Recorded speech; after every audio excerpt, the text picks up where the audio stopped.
This is Osh in southern Kyrgyzstan. It's the heart of Central Asia's most populated region, the Fergana Valley, a melting pot of countries and ethnic groups. I'm from this part of the world, which when I grew up was a secular state.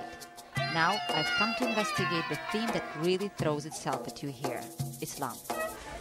What I noticed in this market is that much more women are wearing headscarves or hijab than 10 years ago. And women who are not covered at all seem like out of place here. So what is it that has drawn people to Islam here? This man told me that Islam is based on purity and has made society more orderly. This woman told me that Islam gives people a sense of calm. Her hijab protects her from men's prying eyes.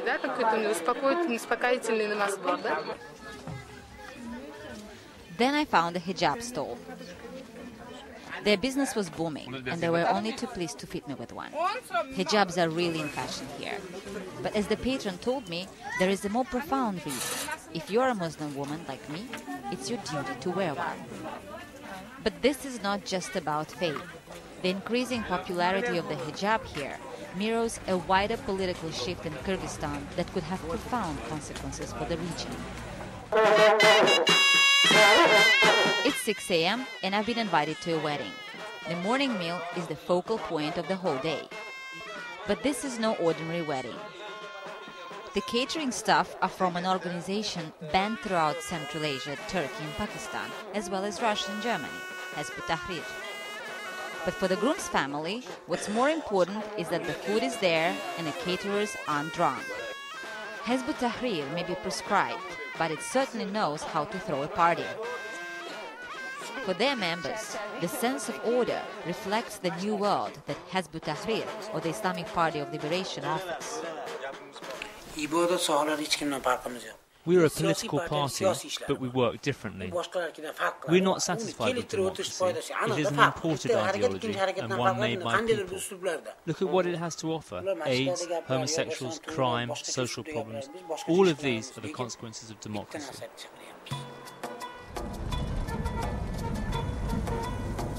This barren, hot and impoverished hills of Central Asia used to be a sleepy backwater of the Soviet Union. But now, the region, plagued by corruption and rigged elections, is home to a vibrant Islamic movement challenging the status quo and the New World Order. To understand more, I was driven to an undisclosed location for a meeting with two senior members of Hizb ut-Tahrir. Initially, they didn't seem keen to talk to a woman, but soon they explained their world vision. We can take jihad to countries occupied by a foreign power, but we're not calling on our members to go and fight there. Our mission is to show how the US, Russia and China are occupying forces. Our weapon is far stronger than the atomic bomb. To illustrate what they meant, the men showed me a film that was clandestinely being distributed across the region. It began by claiming that the British, French and Russian empires conspired to destroy what is known as the Khilafah, or Islamic rule, across the Muslim world. The film then showed violence in Iraq, Afghanistan, Palestine and Chechnya. Attacks on the Muslim nation as they see it. The film was well received. They're saying the reason people like this film is because it shows the truth. It shows what kind of democracy the United States and Britain would like to introduce in Muslim countries. They're showing this is not democracy. What they're trying to do is violence. As we watched, they asked me to tell the British people and Queen that British troops must be withdrawn from Iraq. If not, they said, revenge would be taken once the Khilafah was established. But how significant and widespread in the wider region are the views I had heard? Aman Saaliev is a former Islamic radical who now studies Islamist groups. There are major changes afoot in Central Asia. Where they'll take us, nobody knows. People are disillusioned with the West's foreign policy and with everything that's happened since the 90s within the country. They just see corruption and collapse. People are looking for an alternative. And you don't have to travel far to find evidence of this. It's Friday, and I've come to a mosque, which is well known for attracting a younger crowd of Muslims. In the courtyard, there was plenty of literature telling people how to be good Muslims. Inside the mosque spoke Abdul Rashid, the 29-year-old imam. He clearly had a strong following. I asked him what role he saw Islam playing in today's Kyrgyzstan. In Kyrgyzstan, the official position is that there should be no politics in the mosque.